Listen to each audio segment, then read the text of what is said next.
2004 Acura MDX timing belt and water pump replacement. I'm Brian Essex from Automotive. I'm going to walk you through that process. Okay, before you do anything, start tearing down anything, the first thing you need to do is test drive the car, see how the car responds and drives before you take it apart, and make sure there's no checking delay.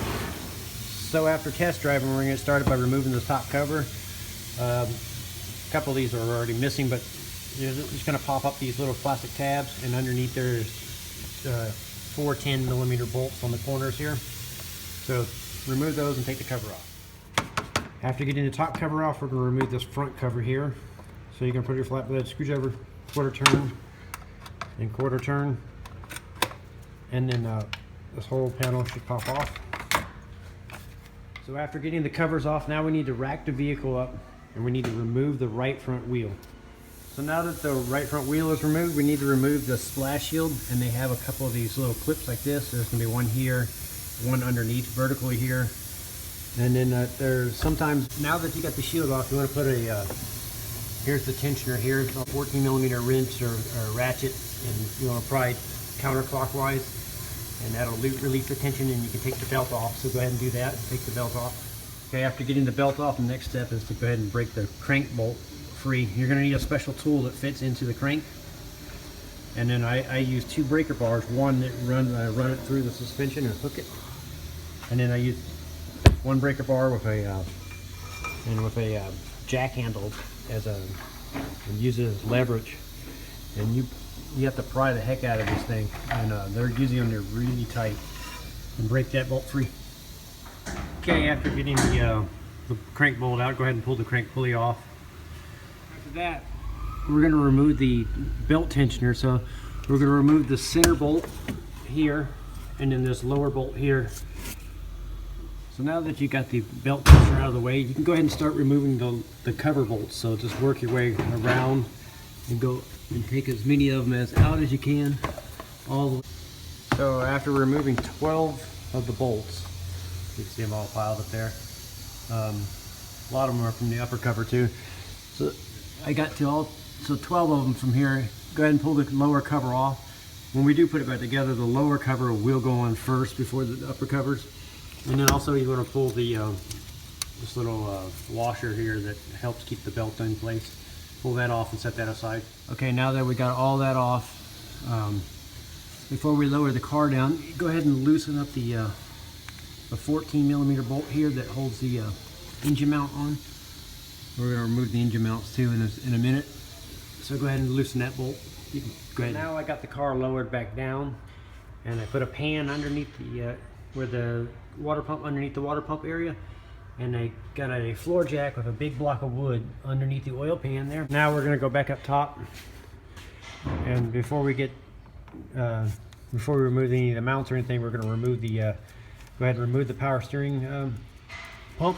What I like to do is just connect the reservoir here, and then you take the two bolts that hold the pump on, one here, one underneath it right here, and you can flip it all the way out and put it over here. You'll lose a little bit of power steering fluid, but it's completely out of your way then. And if you suck the fluid out of the reservoir first, it won't drain all over the car.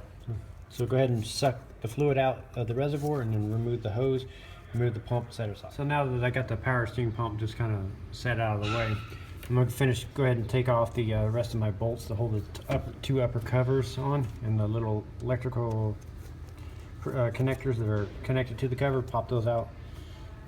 Okay, now that we got the covers off, we want to go ahead and take off this 10mm bolt right here that's on top of the motor mount, because, and then after that, we're going to remove these wire looms here, and just pull the little tabs up and pull them up and get that out of the way.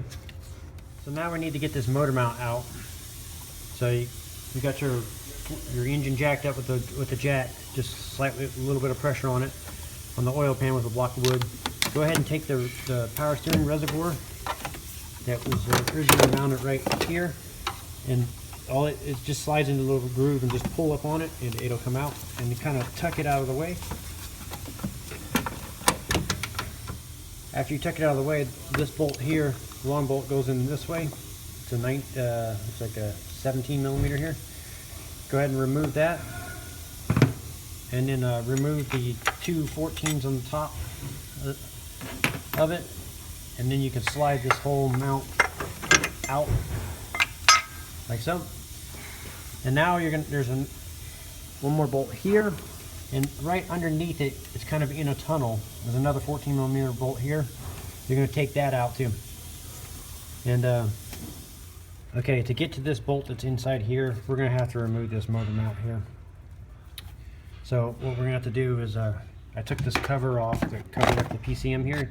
It has a little squeeze tab right here. Just pry up and pull it off. Set that aside. And then down below there's a 10mm bolt there, and a 10mm bolt that went here on the side. And you also got the one that holds the air conditioning line on. And then down below there's two more 10mm that held that. And you also want to take the overflow bottle for the radiator, and it just slides into one of those little, it has the grooves too where it just slides into the thing. Just go ahead and set that aside. And what we're going to do is just pull it back a little bit, and down below underneath the silver air conditioning line down there is a 14mm volt we're trying to get to. So this air conditioning line is mounted in these little plastic little mounts here and here. So you pop those out and you can move it out of the way a little bit. So the goal is to get to that 14mm down there, and then also remove the two 14mm here and here, and possibly this 14mm here, and then we're going to take this whole assembly out. So after removing all those bolts, as you can see, it came out as one assembly, and if you look at it, it's actually broken. So go ahead and inspect that on yours, and now's a good time to change that out. So no extra labor. So with that mount now, it's really easy to get to the bolt. So go ahead and just unbolt the rest of the way, the two bolts, and the one you already did below, that was the one below. And set that aside. So the next step now is to put our crank pulley bolt back on down here, and we're going to rotate the engine around clockwise and line up the timing marks and get it all set up on top dead center. And then after we get it all set up, we'll take the tensioner off and take the timing belt off itself. So we're going to rotate the engine clockwise, and right here on the top of the timing gear there's a little triangle, and then right here there's another little triangle. So you want to rotate it around clockwise until that triangle lines up with that triangle. Don't worry about the gear, the sprocket behind this big sprocket. Just worry about this sprocket and that sprocket lining up. And then what you're going to look at the top, and right here it's going to say number 1. You may have to, let's see if I can get the camera down there. Okay, so right there on the cam, you see that little slash mark, and then a little bit below you see the number 1, and you see the little slash mark on the cam here. That has to line up perfectly. So sometimes I like to use whiteout. With this one I can see it pretty good. And now this is on the right towards the front of the car cam, and then on the opposite cam, let's see if I can get this back here. You can see the slash mark there, and then this one has like a little whiteout mark, and you can see the little slash mark there. That's lined up there. So that indicates that it's at top dead center on cylinder number 1, and that's where we need the timing belt to be set up at. Okay, now that you got the timing belt set up, you can lift the car up, and the engine will only drop down maybe an inch or so because it has another mount back here, so it won't fall out of the car or anything like that. So now you can get to the tensioner. Just go ahead and take out the two 10mm bolts here and here, and then the tension will come off. Then we can slip the belt off right here off the idler roller. So that's what the old tensioner looks like. So take that out and set it aside. Now, as you can see, the belt is totally loose, and you can work it off. So go ahead and take it off and remove it.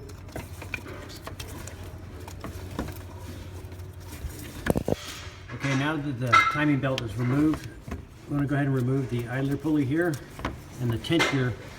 Go ahead and remove this bolt here on the tensioner and take the whole tensioner off. And then we'll start removing the 10mm bolts around the water pump. Take the water pump out. Okay, after removing the water pump, I'm going to just give the water pump surfaces a good wipe down and clean up, make sure there's no debris on there. Then go ahead and reinstall your new water pump. So when you go to put your bolts back in your water pump, wise to put a little thread sealer on the bolts, just a little dab, or Loctite brand, and that prevents the bolts from walking back out after you're done. So after you get your water pump all bolted up, take a little blue thread locker and put it on the bolt that holds the tensioner on, and put the tensioner back on. And I recommend using a brand new tensioner if you can.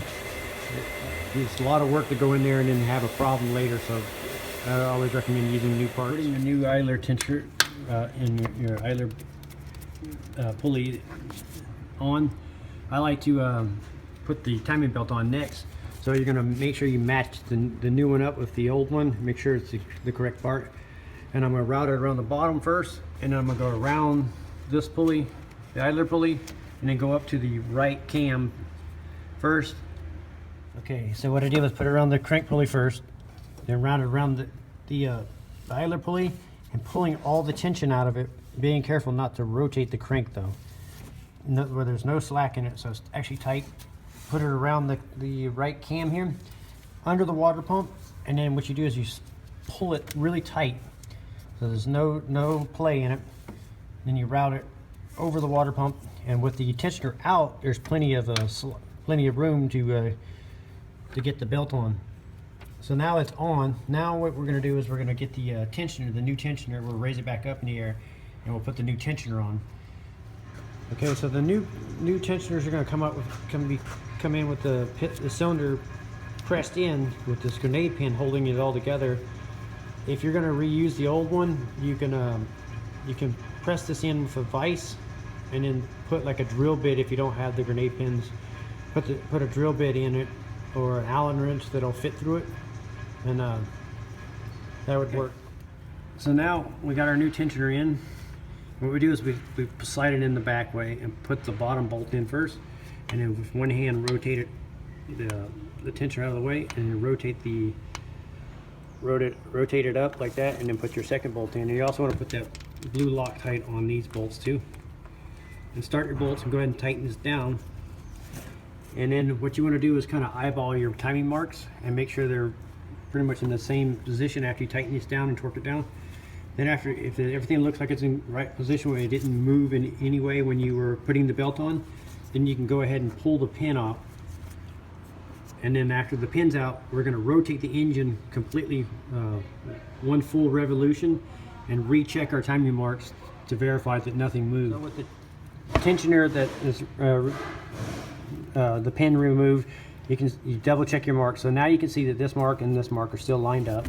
So you're going to lower the car down, and you're going to check both cams and make sure they're still on the mark. And if they are, then what we're going to do is rotate the engine like I said. So I'm looking at my marks, and my marks are right on. They didn't move at all, and there's no slack in the belt at all. It's tight everywhere. So now I'm going to get my my ratchet, and I'm going to rotate the engine. I'm going to rotate the crank. You can see how this is pretty much, the keeper is almost straight up and down. So I'm going to rotate that. The crank will rotate 2 full rotations, and the cams will only rotate 1 full rotation. So I'm going to do that. I'm going to rotate the crank 2 full rotations until the timing mark lines back up, and then I'll double check it here. I'll check it at the 2 cams. If they all line up again, I'm going to call it good, and I'm going to proceed to put the covers back on. Now, if you rotate it around and if one of the marks is off to the left or off to the right, you got something off, then you'll have to take the tensioner back off, and you'll have to compress the tensioner, and then maybe put a wrench on one of the cams and rotate it and adjust your belt, and then put it back on and keep adjusting it and then you'll have to put your tensioner back on, release the tension, crank it around again. And when you crank it around and it comes back up, everything is lined back up, that's when you know everything is dead on. So after rotating the engine around, and my marks lined up perfectly again, so my timing belt is on perfectly. So if any of yours is off at all, keep adjusting until you rotate it around, until you can get it to where it's all, after you rotate the engine, everything lines back up. One other thing you could do is, before you take it apart, you could also make with your own, so you got this mark here, but you could also make your own marks with white out, like in certain spots that may be a little easier for you to line up and read. So you do them like down there, like here, where there's nothing wrong with doing that, So now that we got the timing belt all set up, it's time to start putting the covers back on. So we're gonna put the upper covers on first. Actually, I'm sorry. We're gonna put the motor mount, the aluminum block that went on for the motor mount on first, and then we'll put the upper covers on. Okay, the best way to put this back in is to leave the bolts, all three of the bolts in it, and then put it down through and rotate it in, and then start your bolts like so. All three of them, and then you can tighten them down. So after getting this on and bolted up on the top two bolts, go ahead and start the 10mm that held the wiring harness down. So I can start that up, tighten that up. Then we're going to raise the car up, tighten the lower bolt, and then put the lower timing cover on next. And then we'll lower the car back down and put the two upper timing covers on. Okay, after tightening the bottom bolt, we're going to take the crank pulley bolt back out and put this little keeper back on that held the timing belt on the lower. So then after that, we're going to put the lower cover back on and put all the bolts back on. Okay, after installing the lower cover and starting all the bolts, I just start them by hand and leave them kind of loose. And then I lower the car back down and put the upper covers on. And the reason why I leave them loose is these things can be a little finicky. They kind of tuck behind each other and stuff. So I leave them a little loose so I have a little play to maneuver things and get things to line up properly. And then once everything is lined up properly, I start all the bolts, and then I tighten them all down at one time. So the top cover has this little groove in it on the bottom of the cover, and the lower cover has this little, so that's the reason why we leave them loose, so we can pull them back a little bit like that and line everything up and get everything to slide into each other. And that little bit of play helps line everything up. So now that all of our covers are on, bolted down and torqued back down, we're going to put the this motor mount back on. And then after we put that motor mount on, we're going to put all the bolts that we took out to gain access to it. So we're going to reinstall all those bolts. Okay, now that we got all the little brackets that we took off to gain access to get the motor mount out, all bolted back up and the cover back on over the PCM. Next is to put this bracket on that finished holding the motor mount on. So I'm going to put that on, and I'm going to put the large bolt that goes through it. So I put the bolt through, but I didn't tighten it up. I just got it finger tight. That way I got some play here.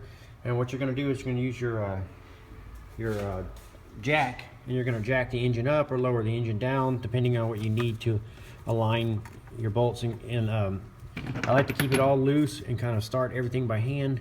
And then once you got everything started by hand, you kind of level the jack where the engine is about where it's supposed to be.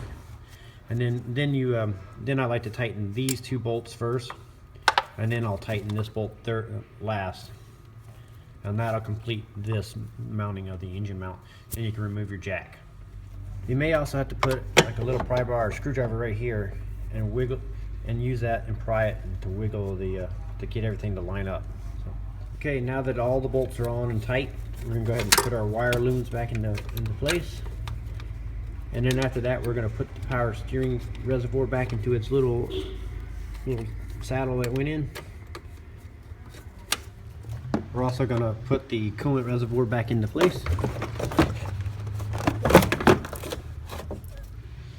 And then after that, we will put the power steering pump back on and bolt that back up and plug and reinstall our hose and fill it up with Honda approved power steering fluid. Now that the power steering pump is back on, it's time to put the belt tensioner back on. So you'll just route it back inside there. Start your bolts, tighten those down. So now that you got your crank pulley back on and the bolt tight, you can use that tool that we use to take it off with the hold into place to really torque it down. I don't like using the impact gun on it because you could pull the threads out of the crank. So to avoid that, I'll run it up flush with the impact gun, and then I'll do the final torque with my breaker bar and the tool that designed the two breaker bars. Here's a little diagram of how the belt routes, just in case you've forgotten. So we're going to put the belt on now. Okay, after getting the belt on, you can go ahead and put your splash shield back on. Put your wheel back on and torque it down, and then we're going to lower the car down and fill it up with coolant and put the engine covers back on and start her up. So now you got all the covers back on and the fluids in the car. Start the car up and run it. You want to run it until you want to make sure your cooling fans run and operate. You want to check your thermostat operations and make sure and double check for leaks and how smooth everything's running. And that pretty much completes the job of doing a timing belt and water pump on a 2004 Acura MDX. I'm Brian Essex from Automotive, and I'd like to thank you for watching my video. And remind you to subscribe.